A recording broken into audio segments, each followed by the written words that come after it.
Part 1. You will hear part of a lecture about studying history. First, you have some time to look at questions 1 to 3.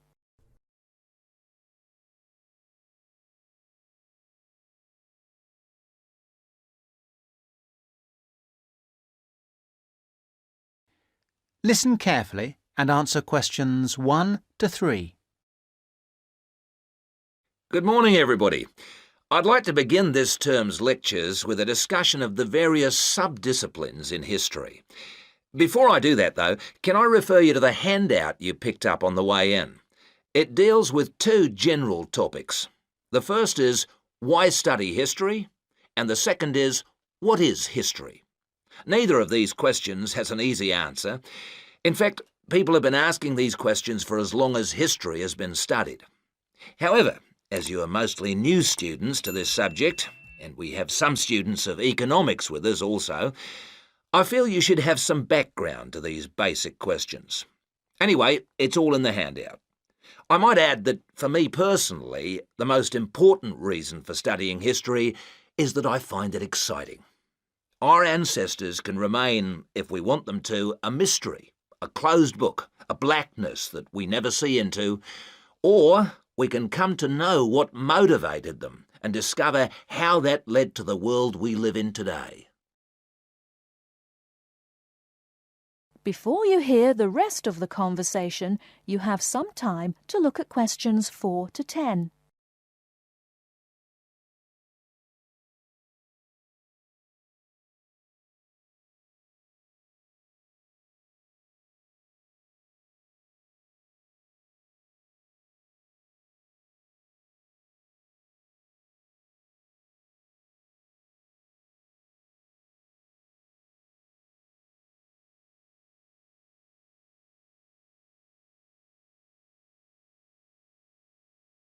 Now listen and answer questions 4 to 10. Now answer questions 4 to 10. You who have chosen to pursue the study of history are very fortunate. This is a time when we can talk not just about history, but histories. Traditionally, history was seen as one subject, and the subject matter was clear. It was about kings and queens and wars. Additionally, it was about states and empires, or groups of states. This is what we now call political history. The subtopics were the parts of the world, for example, the history of China or of France. History has moved on somewhat, and we can learn a lot about current views of history by looking at the proposed lecture topics in our leading universities. In fact, you'll see that even the simplest definition of history, that it is about what happened in the past, is up for grabs. Some of the more, how shall I put it, progressive areas of study are as much about what should happen in the future. One example of this is the field of postmodern history. Likewise, feminist history looks at the past to make sure the future will be different, and it uses the past to assist in its efforts to make the future as it wants it to be. Somewhere in the middle of these two extremes lie a range of areas of study which have developed over the modern period, replacing the traditional idea of political history. These are by now mostly well established. You can study social history or economic history. Social history asks about the ordinary people and their lives, not just their daily lives, but their contribution to changes in our society. Ordinary people have desires and wishes which they try to put into effect, and this has a massive effect on social development which was not fully understood in the traditional study of history. By the way, one area of traditional history which I forgot to mention, but which has had a resurgence of interest in recent years, is the area of military history. This was, of course, of great practical use in more violent times, and unfortunately has become of increasing use and interest, academically and practically, in our own times. By the way, there is a new series of lectures on military history in our department, as if to demonstrate the truth of what I've just said. Ethnic and multicultural history are further examples of kinds of history which, like social history, differ from the traditional forms. ethnic history is a modern concern which concentrates on the value systems and beliefs of a people, usually a minority people, which were ignored in the rapid forward march of the rich and powerful nations and states. How various ethnic groups live together and how their traditions change and develop is the subject of its contemporary cousin, multicultural history. In sum, as I said, you are fortunate to have such a wide choice of things to study in the fields of history. Choose wisely. And finally, it only remains for me to wish you good luck in your studies. That is the end of part 1. You now have half a minute to check your answers.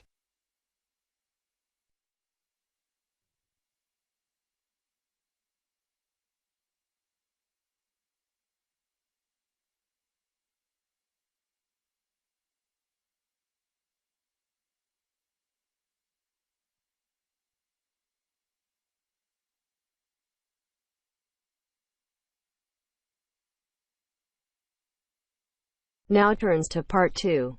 Part 2. You will hear a podcast on Canberra's theme park. Now you have some time to look at questions 11 to 16.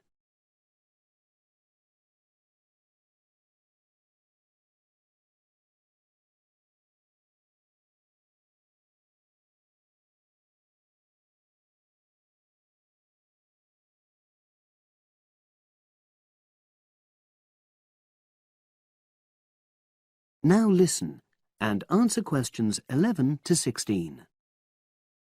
Welcome to Canberra's Park podcast. In the next few minutes, I'll tell you a little about the park and the amazing things we have to offer. We like to think that Canberra's offers more than other theme parks. Like them, we have a variety of exciting rides for people of all ages, but Canberra's also places strong emphasis on the educational experience for its visitors. Not boring facts, but lots of interactive exhibits. Although it's mainly an outdoor experience, we do have some indoor activities if the weather gets too dreadful. The park's got a lovely, well-established feel, set in 80 acres of beautiful countryside, about 3 miles south of the tourist resort of Dulchester. The park was set up in 1997 by the Canberra family, but then taken over by new owners in 2004, who have maintained the original vision of the Canberras. It has lots of old trees, hundreds of flower beds, and a gorgeous lake. Canberra's has over 45 different rides, exhibits and arcades. All but one of these is free once you've paid your entrance fee. We charge a small fee for our newest ride to reduce the length of the queues. You don't pay anything for parking. A family ticket for a family of 4 works out at about £8 per person, which is amazing value. Full details of current prices are shown on our website, along with full details of rides, etc., and directions for getting to us. We also have a number of special offers.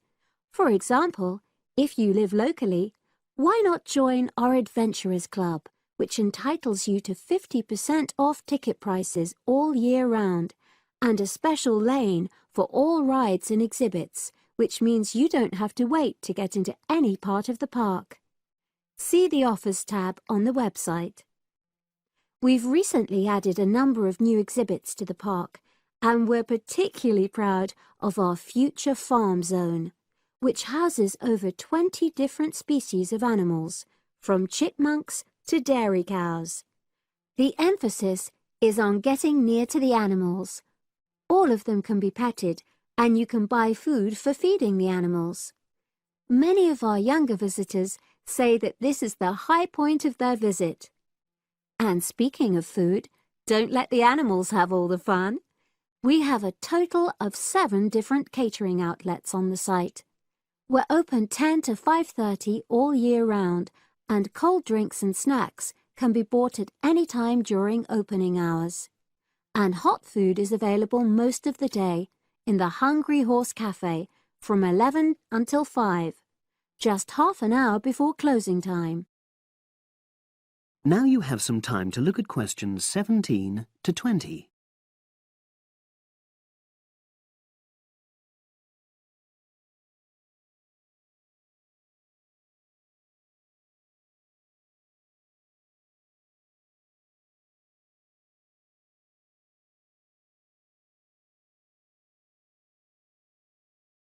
Now listen and answer questions 17 to 20.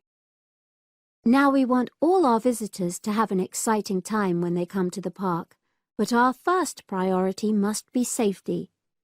Parents and guardians know their children's behavior and capabilities, but here at the park we have set certain conditions for each of the rides to ensure that all visitors get the maximum enjoyment out of the experience and feel secure at all times. There are 4 major rides at the park. Our newest ride is the River Adventure, which is designed to reproduce the experience of whitewater rafting. No amount of protective clothing would make any difference, so only go on this ride if you're prepared to get wet.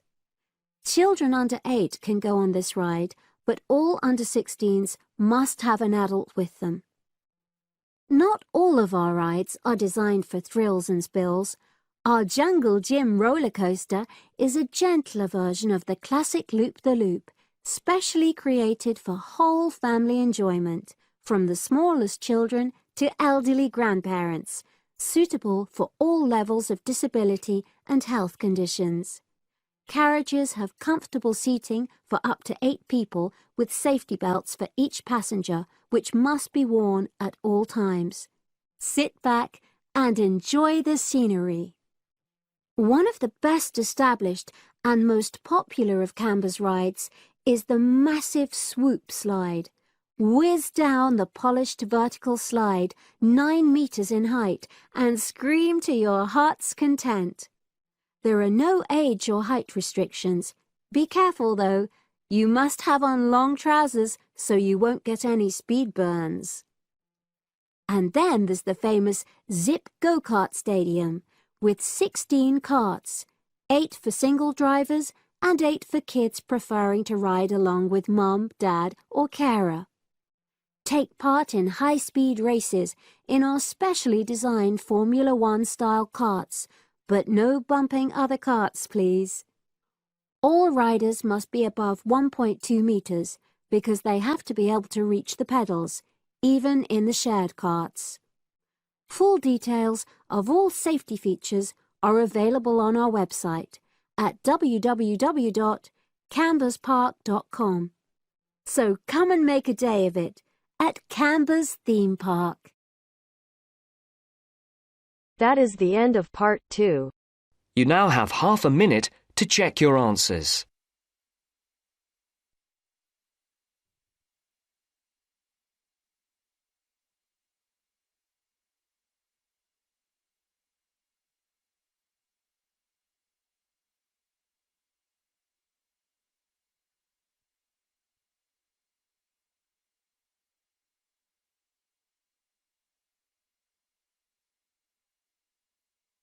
Now turns to part 3. Part 3. You will hear a conversation between a student, Dave, and his tutor about a project that Dave has done about work placements. First, you have some time to look at questions 21 to 25.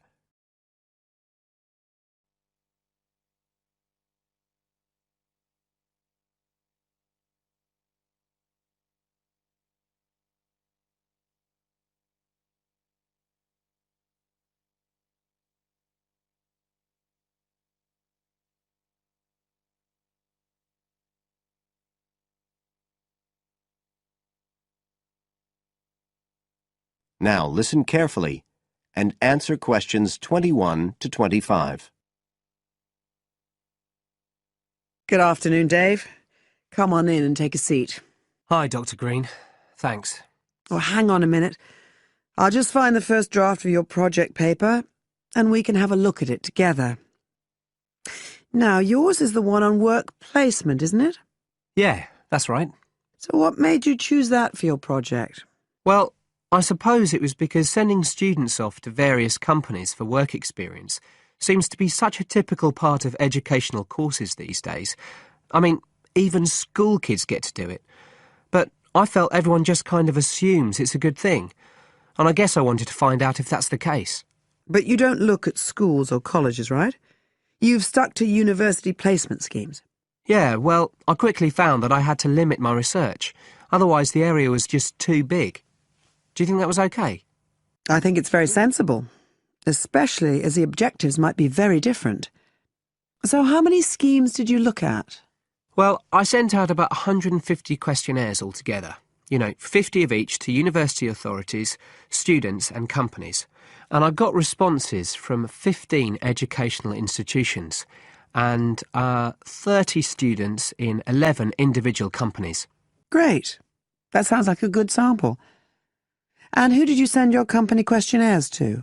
Well, the idea was to have them done by the students' line managers. But sometimes they were filled in by the human resources manager or even the owner of the company. Right.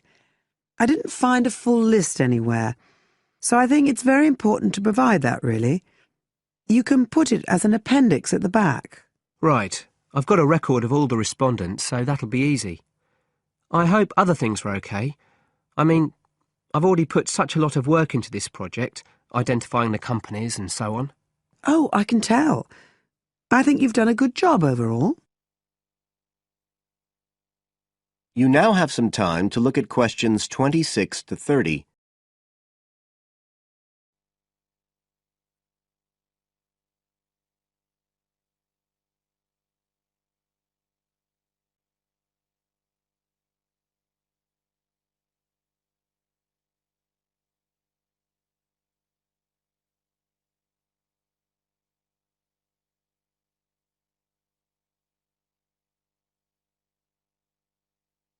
Now listen and answer questions 26 to 30.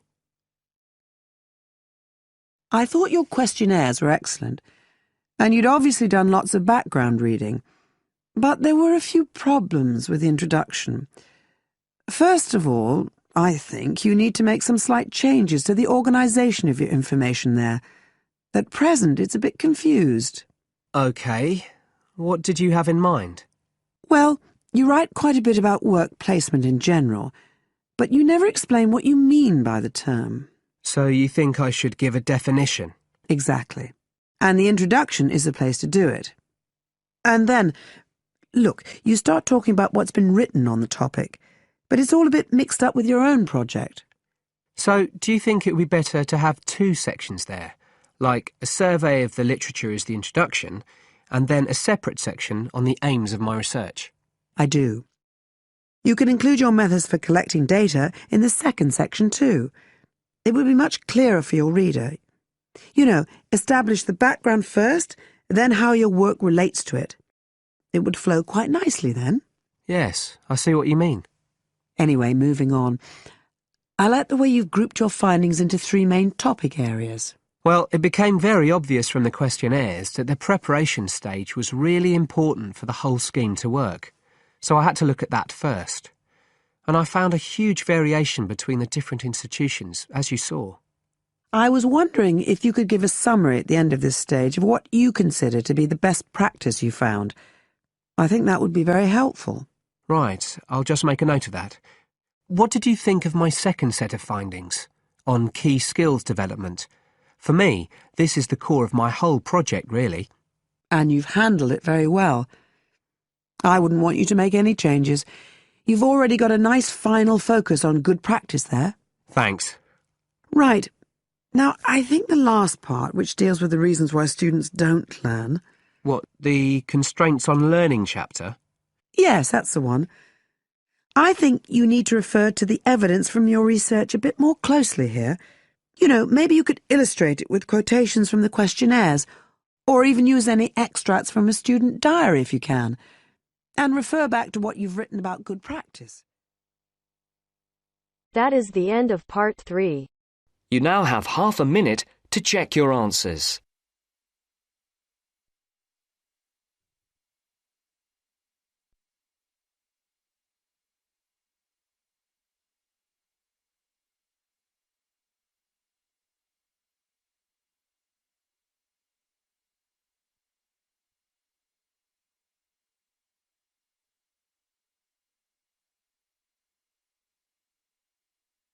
Now turns to Part 4. Part 4.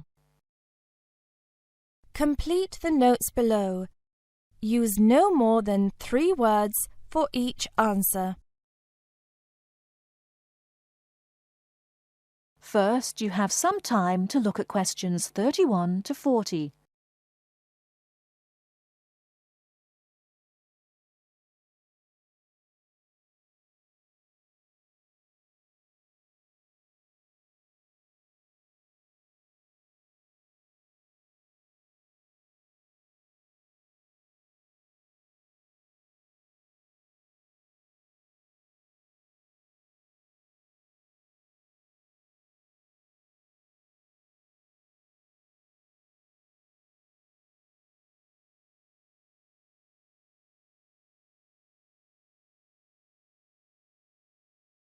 Now, listen carefully and answer questions 31 to 40.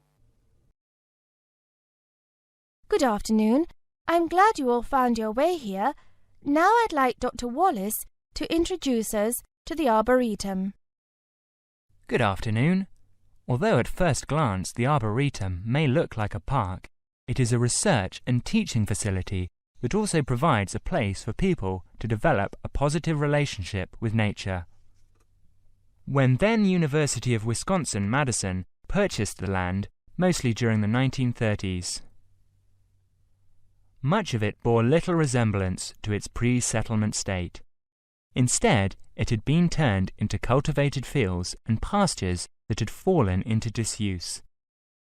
The university's Arboretum committee decided, early on, to try to bring back the plants and animals that had lived on the land before its development. Though they may not have anticipated it at the time, the committee's foresight resulted in the Arboretum's ongoing status as a pioneer in the restoration and management of ecological communities.